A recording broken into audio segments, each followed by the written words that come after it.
नमस्कार, अग्निपथ देख रहे हैं आप और मैं हूं आपके साथ राखी। आईएएस संतोष वर्मा मध्य प्रदेश में अब ये नाम विवादित हो चला है। विवाद की वजह है संतोष वर्मा का एक और विवादित वाला वीडियो जो अब सोशल मीडिया पर वायरल हो रहा है। दूसरे वीडियो में संतोष वर्मा भीम आर्मी के प्रमुख और सांसद चंद्रशेखर रावण के एक बयान को दोहराते हुए दिखाई दे रहे हैं। वो कहते हैं, तुम कितने संतोष वर्मा को मारोगे, कितनों को जलाओगे, कितनों को निगल जाओगे। अब हर घर से एक संतोष वर्मा निकलेगा। ये नया वीडियो उनके पिछले ब्राह्मण की बेटी वाले बयान के बाद आया है, जिस पर विभिन्न संगठनों ने उनके खिलाफ कार्रवाई की मांग की थी। संतोष वर्मा के पहले बयान पर ब्राह्मण नेताओं ने नाराजगी भी जताई थी। हालांकि उस वक्त संतोष वर्मा ने बयान पर सफाई देते हुए माफी भी मांगी थी, लेकिन अब संतोष वर्मा रावण यानी सांसद चंद्रशेखर रावण की राह पर नजर आ रहे हैं। कांग्रेस ने उनके बयान पर आपत्ति जताते हुए सरकार से कार्रवाई की मांग की है, तो वहीं सामान्य वर्ग के संगठनों जैसे सपाक्स और करनी सेना में फिर से गुस्सा भड़का हुआ है। लेकिन सवाल यही है कि आखिर संतोष वर्मा के बयान के मायने क्या हैं? उनके खिलाफ सरकार क्या कार्रवाई कर सकती है और ऐसे बयानों से क्या संतोष वर्मा भी अपनी राजनीतिक जमीन तैयार कर रहे हैं? विस्तार से चर्चा करेंगे, लेकिन आपको सुनाते हैं वो वीडियो, दिखाएंगे आपको उन्होंने क्या कुछ कहा और उस पर जो प्रतिक्रिया आई है वो भी। भीम आर्मी के जो हमारे चंद्रशेखर रावण जी हैं, बहुत अच्छे समाज सेवी है और समाज के लिए बहुत लड़ रहे हैं। उन्होंने कहा कि बोले कितने संतोष वर्मा को तुम मारोगे, कितने संतोष वर्मा को तुम जलाओगे, कितने संतोष वर्मा को तुम निकल जाओगे। अब हर घर से एक संतोष वर्मा निकलेगा और जब हर घर से संतोष वर्मा निकलेगा तो फिर आपके पास इतनी ताकत नहीं है कि आप हर संतोष वर्मा को जला सको। देखिए, जिस तरीके से ये बयानबाजी हो रही है, चाहे वो संतोष वर्मा हो, चाहे वो चंद्रशेखर तिवारी हो, जो समाज को बांटने की बात करेंगे और अनर्गल बयानबाजी करेंगे, उन पर कार्रवाई होनी चाहिए। उन्हें समाज भी जिस तरीके से विसंगतियां फैलती हैं, ऐसे बयानों से बचना चाहिए। चंद्रशेखर तिवारी ने जिस तरीके से आरक्षण और संविधान को लेकर बोला था, उस पर अभी तक कोई कार्रवाई नहीं की गई है। आईएएस संतोष वर्मा ने जिस तरीके से बोला था, उन पर भी कोई कार्रवाई नहीं हुई। समाज के लिए भी खतरनाक है और देश के लिए भी खतरनाक है। संतोष वर्मा का अभी हाल ही में एक और वीडियो जारी हुआ है जिसमें वो कह रहा है कि हर घर में संतोष वर्मा पैदा होगा। यदि हर घर में संतोष वर्मा पैदा होगा तो क्या हर घर की बेटी को खतरा होगा? संतोष वर्मा के विरुद्ध महिला उत्पीड़न के आपराधिक केस पहले भी चल रहे हैं। कई थानों में एफआईआर दर्ज कराने की प्रयास के बावजूद एफआईआर दर्ज नहीं हुई है। न उसे निलंबित किया है, न गिरफ्तार किया है, न उसके खिलाफ विभागीय जांच हो रही है। मैं माननीय मुख्यमंत्री जी से निवेदन करना चाहूँगा, आप किसका इंतजार कर रहे हैं? यदि हर घर में संतोष वर्मा पैदा हुआ तो हर बेटी को खतरा होगा। चलिए, तो वर्मा का बयान है और फिर से घमासान है। सवाल इस बात का है कि इनके बयान के मायने क्या हैं। दूसरी बात यह है कि पहला जो इनका वीडियो आया था, जो बयान आया था, जो ब्राह्मण की बेटी को लेकर उन्होंने कहा, उस पर काफी विवाद हुआ था। कार्रवाई तो तब भी बनती थी, माफी पर उतर आए थे। अब फिर एक नया शिगुफा लेकर सामने आ गए, हर घर में पैदा होगा। ये इस तरह की उल जुलूल जो बकवास कर रहे हैं या बातें कर रहे हैं, उसके मायने क्या है? दूसरी चीज, सबसे पहले तो कार्रवाई बिल्कुल बनती है। आप एक प्रशासनिक अधिकारी हैं, पहले तो आप सोचिए आप क्या पढ़ लिख कर आए हैं, आपको क्या यही ट्रेनिंग दी गई? क्या आप समाज के हित में काम करने के लिए प्रशासनिक सेवा का व्यक्ति किस तरीके का होता है, क्या इनको नहीं पता? क्या इसके पीछे ये वाकई राजनीतिक रूप से एक्टिव होने की कोशिश कर रहे हैं? देखिए, बहुत सारी बातें हैं। सरकार की जिम्मेदारी सिर्फ इतनी बनती है कि ऐसे बार बार बयान आएंगे तो कहीं ना कहीं सरकार पर सवाल होगा कि आप कार्रवाई क्यों नहीं करते। क्या इनके बयानों के मायने हैं? हमारे साथ तमाम मेहमान जुड़े हैं, सीधे चर्चा पर चलेंगे। सबसे पहले आपका परिचय करा दें। भारतीय जनता पार्टी का पक्ष रखेंगी डॉक्टर वाणी अहलूवालिया, मीडिया पैनलिस्ट हैं। वाणी जी, बहुत स्वागत चर्चा में जुड़ने के लिए। कांग्रेस का पक्ष रखेंगे हिदायतुल्लाह खान। हिदायत जी, आपका भी बहुत स्वागत है। रिटायर्ड आईएएस हैं डॉक्टर हीरालाल त्रिवेदी, राष्ट्रीय संयोजक भी हैं सपाक्स के। हीरालाल जी, आपका भी बहुत स्वागत है। और भीम आर्मी से हमारे साथ सुनील अस्तिया जुड़े हैं। सुनील जी, आपका भी बहुत स्वागत है। मैं चर्चा की शुरुआत सबसे पहले हीरालाल जी आपसे करूंगी। मुझे सुन पा रहे हैं? हाँ, मेरी आवाज पहुंच रही है? हाँ, आपकी आवाज पहुंच रही है। हीरालाल जी, सबसे बड़ा जो सवाल है ना, एक तो ये है कि उनके इस बयान के मायने क्या हैं। एक आईएएस अधिकारी होने के नाते आप भी, क्योंकि एक आईएएस ऑफिसर रहे हैं, इस तरह की बयान कैसे कोई दे सकता है? क्या मायने उनके इस बयान के? और फिर एक बयान हो गया, फिर दूसरा भी चला आ रहा है, कार्रवाई क्यों नहीं होती? कैसे इसका समाधान निकले? भाई, विभिन्न संगठन हैं, उन्होंने विरोध कर लिया, बार बार कह रहे हैं कि इन पर कार्रवाई हो जाए, लेकिन उनका कॉन्फिडेंस देखिए, वो बोलते ही चले जा रहे हैं। देखिए, जो all India civil service conduct rules है, उस रूल्स के मुताबिक सार्वजनिक पद पर रहने वाला कोई भी व्यक्ति जाति, धर्म, लिंग, भाषा या क्षेत्र के भेद की बात नहीं कर सकता, और यदि वो ऐसा करता है तो कंडक्ट रूल्स का उल्लंघन है, सरकार उसके विरुद्ध कार्रवाई कर सकती है। नंबर एक तो ये है। दूसरा है महिलाओं के बारे में। महिलाओं के बारे में कोई भी टिक्का टिप्पणी नहीं करना, या जो है उसका उनके बारे में इस प्रकार की बातें करना, ये गंभीर अपराध है। विभिन्न धाराओं में इसमें यह है कि आप समाज को बांटने वाली, समाज को तोड़ने वाली और किसी को अपमानित करने वाली बातें करते हैं, किसी की मानहानि करते हैं, तो ये गंभीर अपराध है। और ऐसे गंभीर अपराध में उसके विरुद्ध एफआईआर भी होना चाहिए और गिरफ्तारी भी होना चाहिए। कोर्ट फैसला करेगी कि सही क्या है, गलत क्या है। लेकिन मध्य प्रदेश की मोहन यादव सरकार इनके खिलाफ एफआईआर तक दर्ज नहीं करना चाहती है। ये सबसे बड़ी विडंबना है। नहीं तो एफआईआर दर्ज करिए, जांच करके कोर्ट में पेश करिए, कोर्ट तय करेगी कि क्या करना है, क्या नहीं करना है। और कंडक्ट रूल्स में खाली नोटिस दे के आपने छोड़ दिया। नोटिस दे के छोड़ने से काम थोड़ी चलेगा। आप उस पर निलंबित करिए, उसकी ढील बिठाइए, तभी तो चार्ज प्रूव होंगे। अन्यथा क्या होगा? फिर हर आदमी, हर यदि ऐसे आईएएस या आईपीएस अफसर कुछ भी बोलने लगे इस बारे में, तो फिर तो बात ही खत्म हो जाएगी। ठीक है हीरालाल जी, वापस आऊंगी मैं। सुनील जी, मुझे सुन पा रहे हैं? ये सुन पा रहा हूँ। सुनील जी, किस तरीके की कार्रवाई हो और कार्रवाई में क्यों विलंब है? मैं ये सवाल इसलिए भी कर रही हूं क्योंकि हीरालाल जी भी कह रहे हैं कि तत्काल प्रभाव से एक्शन लिए जा सकते हैं, रूल्स एंड रेगुलेशंस भी देखा जाए तो बिल्कुल कार्रवाई बनती है। पहली बात तो एक प्रशासनिक अधिकारी को बोलना ही नहीं चाहिए, लेकिन लगातार बार बार हो रहा है। अब क्या हम तीसरे किसी नए वीडियो का इंतजार करें? देखिए, पहली बात तो मैं आपको बता दूं कि जो संतोष वर्मा जी है, उनके बयान को पूरा तोड़ मोड़ को दिखाया गया। उनका जो, आप एक आदिवासी जो कल्चर आप पढ़ेंगे ना, जो ट्राइबल जो कल्चर है, वहां पर इसी प्रकार की जो वो मतलब चीजें बोली जाती हैं कि भाई मतलब डायरेक्ट उनका मतलब था कि संबंध बनाना, मतलब होता है कि भाई एक दूसरे के बेटे बेटियों से रिश्ता करना। उनका ये बात थी उनकी। ये जो आप जो मीडिया ने, तमाम जो मीडिया ने जो उनके बयान को वो बताया है, वो गलत है। दूसरी बात कि भाई आप एक तरफ कार्रवाई की मांग करते, संवैधानिक कार्रवाई की मांग करते हैं, और दूसरी तरफ आप फरमान देते हैं कि भाई हम गर्दन काट देंगे, सर से धड़ अलग कर देंगे। तो ये मतलब, ये तो आप मनुस्मृति की बात करें ना।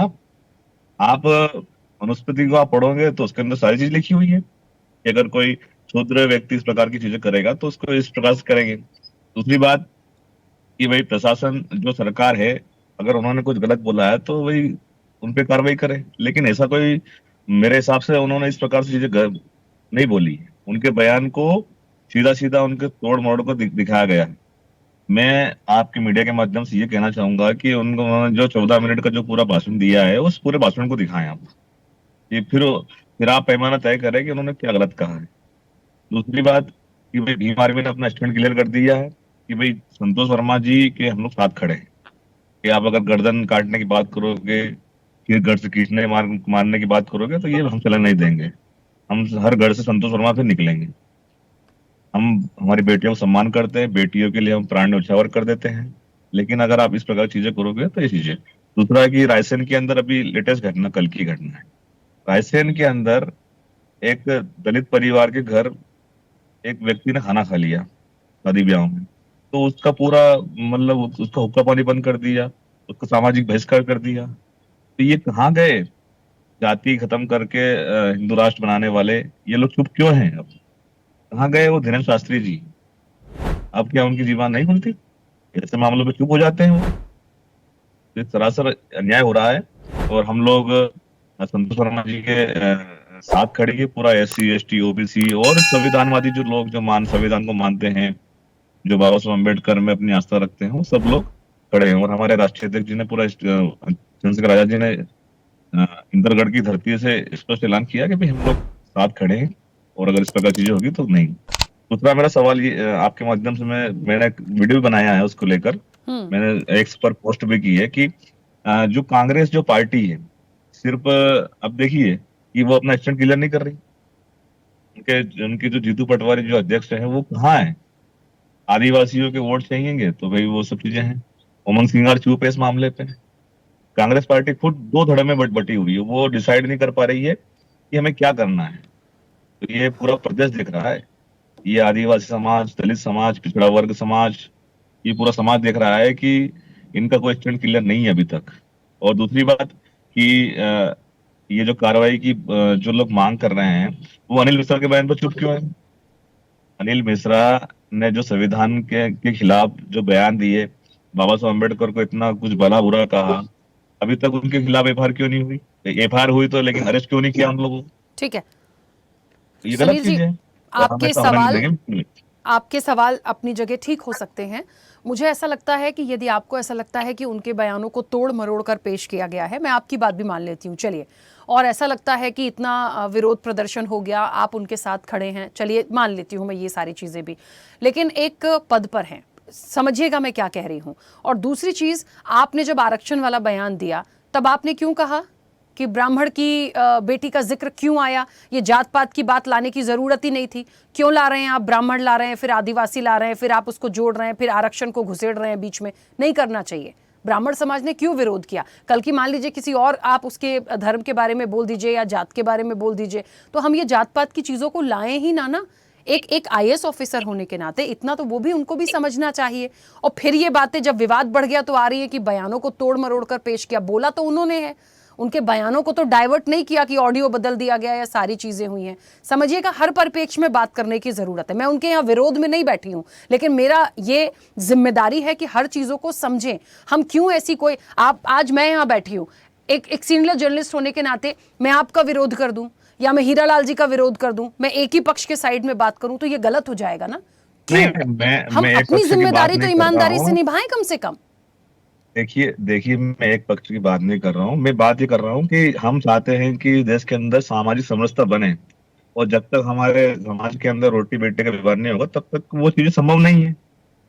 मैं इस बात के बाद वो कर रहा हूँ। और ठीक है, रही चलिए। बात कि जब भी, सुनी बात मेरी, जब भी बेटियों ऊपर बात आई ना, तो पूरा भीम आर्मी सड़कों पर खड़ी है। चाहे वो निर्भया कांड हो, चाहे हमारे जो हरियाणा के अंदर जो हमारी जो पहलवान हमारी बहनें थी, वो न्याय के लिए संघर्ष कर रहे थे, तो वहां हम लोग खड़े साथ में। हम लोग हमेशा बहनों के सम्मान में लड़े हैं। लेकिन अगर ये जो कुछ जो लोग हैं, अगर संतोष वर्मा जैसे आईएएस जैसे उन्होंने जो बयान दिया है, अगर उसको तोड़ मरोड़ कर पेश करेंगे, समाज में गलत संदेश पहुंचाएंगे, तो गलत है ना ये फिर उसके बाद फिर पूरे समाज को टारगेट कर रहे हैं। ये कहाँ से ठीक नहीं है, आई?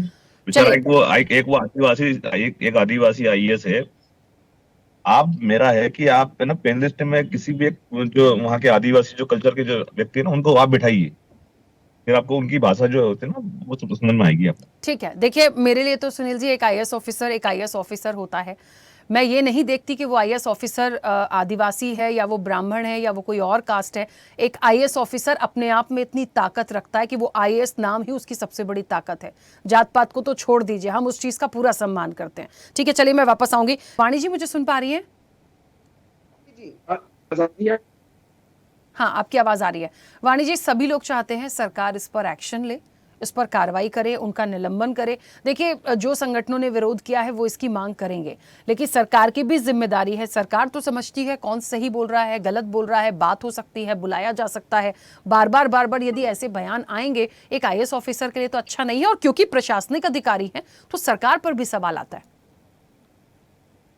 जी, सबसे पहले तो मैं आपके श्रोताओं को, स्वदेश न्यूज चैनल के श्रोताओं को नमस्कार करती हूँ। मेरे साथ जो विद्वान जन है, आप सभी को प्रणाम करती हूँ। देखिए, सामाजिक समरसता एक बहुत विशेष मुद्दा है हमारे लिए, और जात पात की करो विदाई, हम सब हैं भाई भाई। इसी आधार और इसी विचार को आगे बढ़ाने के लिए भारतीय जनता पार्टी, हमारा जो एक राष्ट्र ग्रंथ है, जो संविधान है, जिसे बाबा साहेब अम्बेडकर जी हमें समर्पित करके गए, तो उसको हमारी जो विचारधारा है उसी पर समर्पित है और उसी पर हमारे कार्य बिंदु होते हैं। आईएएस ऑफिसर यदि कोई अपराध करे या उसके कार्य में कोई कदाचार हो तो उसे हम निलंबित कर सकते हैं। जांच समिति स्थापित होती है, परंतु 7 दिन से अधिक जब हम निलंबित करते हैं तो हीरालाल जी को भी पता होगा कि वो विषय केंद्र के पास जाता है। तो इस विषय को हम छानबीन करें, इसकी रिपोर्ट प्रिपेयर हो, ये संवेदनशील मुद्दा है। पर एक जिम्मेदार आईएएस अधिकारी जो एक विशेष पद ग्रहण करता है और संवैधानिक नियमों के अनुकूल अपना कार्य करने के लिए निष्ठावान होना चाहिए। उसके मुख से ऐसा अगर हम कुछ शब्द सुने ये बहुत घोर आपराधिक मामला है, ये निंदनीय मामला है, इसे हम स्वीकार नहीं करते। और मैं बहुत स्पष्ट और साफ कर दूं कि वर्मा जी ने सस्ती अटेंशन लेने के लिए एक कॉपी पेस्ट किया है ये पूरा जो उन्होंने डायलॉग्स सार्वजनिक रूप से बोले हैं, रावत के डायलॉग्स थे, ये सामाजिक हिंसा, सामाजिक अराजकता, समाज का विभाजन करने के लिए ये शायद उपयोग किए जा सके। इसे हम टॉलरेट नहीं करेंगे, कड़े शब्दों में निंदा भी करते हैं और कड़ी से कड़ी कार्रवाई करने के लिए भी प्रतिबद्ध हैं। पर मैं एक चीज बहुत स्पष्ट और साफ कर दूं, हम कहीं भी किसी वर्ग, किसी धर्म के आधार पर समाज को बांटने में विश्वास नहीं रखते। प्रधानमंत्री जी के दिशा निर्देश पर ज्ञान की परिभाषा, गरीब, युवा, अन्नदाता और नारी शक्ति, इन चारों को प्रतिबिंब बनाकर मुख्य धारा में कार्य करने के लिए हम वचनबद्ध हैं। और दूसरी चीज, जो भी सामाजिक तत्व समाज की शांति को भंग करने का प्रयास करते हैं, घोर अपराध कर रहे हैं। तीसरी चीज, जो समाज में जो राजनीतिक दल इन मुद्दों का दुरुपयोग करके कहीं मीडिया में सस्ती माइलेज के लिए या अपनी पीआर स्टंट्स के लिए उपयोग करते हैं, हम उसकी भी निंदा करते हैं। समाज भारत का एक है, ये खंडित नहीं हो सकता। ये हम सबका साथ, सबका विकास, सबका प्रयास, ये हमारी मूल मंत्र है। ठीक है मैम, वापस आऊंगी। हिदायतुल्लाह जी, मुझे सुन पा रहे हैं तो प्लीज अपनी बात कंप्लीट करिएगा थोड़ा जल्दी से। अब ठीक आ रही है आवाज आपको? हाँ, अभी आ रही है। देखिए, मेरा ये कहना है, संतोष वर्मा जी ने कहा हो, किसी की बहन के लिए कहा हो, बेटी के लिए कहा हो, या किसी भी परिवेश में उसकी कांग्रेस पार्टी निंदा करती है। कांग्रेस पार्टी कभी भी नहीं चाहती है, एक अनुशासित पार्टी है, सबके धर्म, सभी वर्ग, सभी जाति का सम्मान करने वाली पार्टी है। रहा सवाल, अगर उन्होंने ऐसा किया है, कार्रवाई नहीं की, तो ये भारतीय जनता पार्टी जाती। दूसरा, संतोष वर्मा जी पर ही नहीं, जैसा कि अभी मैं देख रहा था, राम भद्राचार्य जी एक बहुत बड़े धार्मिक गुरु हैं, उन्होंने भी वाइफ की डेफिनेशन दी। अभी हमारे रेणुका चौधरी जी के खिलाफ भारतीय जनता पार्टी के बिहार के विधायक मनोज कुमार जी ने इतनी कुत्ते के साथ, जो मैं यहाँ से बोल नहीं सकता, इतनी गंदी प्रतिक्रिया दी, उसके खिलाफ भी कार्रवाई होना चाहिए। तो मेरा ये कहना है कि जो को, चाहे वो आईएएस हो, चाहे वो नेता हो, चाहे विधायक हो, चाहे आम आदमी हो, किसी भी महिला हो या किसी भी धर्म के खिलाफ ऐसी टिप्पणी करता हो, उसके खिलाफ कार्रवाई होना चाहिए। ये कांग्रेस पार्टी का स्टैंड है। ठीक है। हाँ, वाणी जी कुछ कह रही हैं। अच्छा मुद्दा उठाया है। कांग्रेस पार्टी के प्रवक्ता को मैं टोकना चाहूंगी, बहुत बहुत महत्वपूर्ण मुद्दा उठाया है। तो मैं अपेक्षा करती हूं कि सबसे पहले कमलनाथ, उमंग सिंघार, जित्तू पटवारी, जिन्होंने महिलाओं को रस, चाशनी, टंचमाल करके संबोधित किया है, कल आप उनका इस्तीफा लेंगे। आप ऐसे लोगों को सामाजिक बहिष्कार के तौर पर अपनी पार्टी के मंच से भी उतारेंगे। दोहरी नीति, दोहरा चरित्र, भाई साहब, बहुत दुर्भाग्यपूर्ण है। कभी आप कथनी और करनी में कुछ तो अंतर रखिए। हीरालाल जी, मैं जवाब सर, दे रहा हूं। बहुत संक्षेप में एक छोटी सी प्रतिक्रिया आपकी। सर ठीक है, वो लाइन से हम अलग चले जाएंगे, अभी हम जिस विषय पर उस पर आए। हीरालाल जी को बोलने दीजिए। मैं इसी विषय पे आया। देखिए, मैं एक इम्पोर्टेंट बात ये बोलता हूँ कि जब भी ऐसा डिस्कशन होता है तो सब लोग नेगेटिव चीजें लेके आते हैं कि इसने ये कहा, कार्रवाई नहीं हुई, इसने ये। पॉजिटिव चीजें कोई लेके नहीं आता है कि ऐसा आदमी यदि किसी ने कहा है तो आप कार्रवाई हर एक आदमी पे करिए, चाहे वो किसी भी समाज का हो, किसी भी धर्म का हो, उसके विरुद्ध कार्रवाई खुले रूप से होना चाहिए। जिसने कहा आप एफआईआर दर्ज करिए। अब जैसे अभी एक मुद्दा आ गया, अनिल मिश्रा का मुद्दा आ गया कि अनिल मिश्रा जी ने ग्वालियर में कहा कि हम संविधान नहीं मानते। गलत है, उन्होंने ये नहीं कहा कि संविधान नहीं मानते, उन्होंने कहा कि संविधान बनाने में बाबा साहब के अलावा भी डॉक्टर वीरेंद्र राव का, डॉक्टर राजेंद्र प्रसाद का हाथ है, तो इनको भी समान महत्व मिलना चाहिए, इनको महत्व कम नहीं करना चाहिए। इसी बात को लेके वो लड़ रहे हैं, तो उनके खिलाफ भी एफआईआर हो गई। तो नहीं, सुनिए मेरी बात त्रिवेदी जी, त्रिवेदी सुनिए मेरी बात। बाबा साहब अम्बेडकर को उस आदमी ने गंदा शब्द बोला है, क्या इस पे आप सहमत है? बिल्कुल सहमत नहीं हूँ। यदि मैं वही बोल रहा हूँ कि यदि कोई किसी के लिए गलत शब्दों का इस्तेमाल है, बाबा साहब भी सम्माननीय है, डॉक्टर वीरेंद्र राव भी सम्माननीय है, डॉक्टर राजेंद्र प्रसाद भी, जिसने भी संविधान का निर्माण किया, सभी सम्माननीय है, सभी का सम्मान समान रूप से होना चाहिए। समान रूप से नहीं होता है, यही बात उठती है। मैं क्या कह रहा हूँ कि वो, दूसरी बात जो उनका कहना ऐसा है कि बाबा साहब अम्बेडकर ने संविधान में नहीं लिखा। जो लोग ये बात करते हैं कि हम साहब ये कर देंगे वो कर देंगे, इसका ये बिगाड़, सब लोगों के खिलाफ आप FIR दर्ज करिए। मैं कह रहा हूं कि इसके खिलाफ भी करिए, और जो इस प्रकार से गलत बयानबाजी धमकी की बात करते हैं उनके खिलाफ भी होना चाहिए, उनके खिलाफ भी कार्रवाई करना चाहिए, चाहे वो नेता हो, अधिकारी हो या कोई और हो। यदि हम इस परिपाटी को लॉ एंड ऑर्डर की दृष्टि से देखें और सही बात के लिए हम सही एक्शन ले, तो निश्चित है ये सब अपने आप बंद हो जाएगा। लेकिन यही तो नहीं हो रहा है ना। दिक्कत ये है कि जो सरकारें हैं वो यही तो नहीं कर रही है ना, वो लड़ाने में विश्वास करती है। अब जो मेन इनका मुद्दा है, मैं बता रहा हूं कि जो संगठन है, चाहे वो अजाक्स हो या पिछड़ा वर्ग संगठन हो या महागठबंधन हो, कोई भी हो, महागठबंधन को इसमें संतोष वर्मा को सपोर्ट करने की क्या जरूरत है? अरे जो गलत कर रहा है उसके खिलाफ, कोई भी समाज का गलत कर रहा है, चाहे सपाक्स वाला गलत कर रहा है, उसके खिलाफ आप लिखिए, कहिए कि हाँ इसके विरुद्ध कार्रवाई होना चाहिए। तो ऐसी कार्रवाइयां जो है सबके विरुद्ध होना चाहिए। वहाँ किसी का सपोर्ट करने का प्रश्न नहीं है, हम किसी को सपोर्ट नहीं कर रहे हैं, हम तो कार्रवाई की मांग कर रहे हैं। जो गलत है गलत है, गलत के विरुद्ध कार्रवाई होना ही चाहिए। ठीक है, चलिए देखिए, समय की सीमा है, ये विषय बड़ा है, छोटी सी बात नहीं है, क्योंकि और ऐसा भी मामला नहीं है कि हम इस पर बहुत जल्दी से सारी चीजों पर एक रिजल्ट ले लें। ठीक है, आगे कार्रवाई की बात की गई है, देखिए क्या होगा। फिलहाल समय की सीमा। आप सभी का बहुत शुक्रिया इस चर्चा में जुड़ने के लिए। ऐसे ही वीडियोस के लिए लाइक करें, शेयर करें, फॉलो करें, YouTube पर जाकर सब्सक्राइब कर बेल आइकन दबाना ना भूलें, और ताजा अपडेट्स के लिए swedeshlive.com पर जरूर जाएं।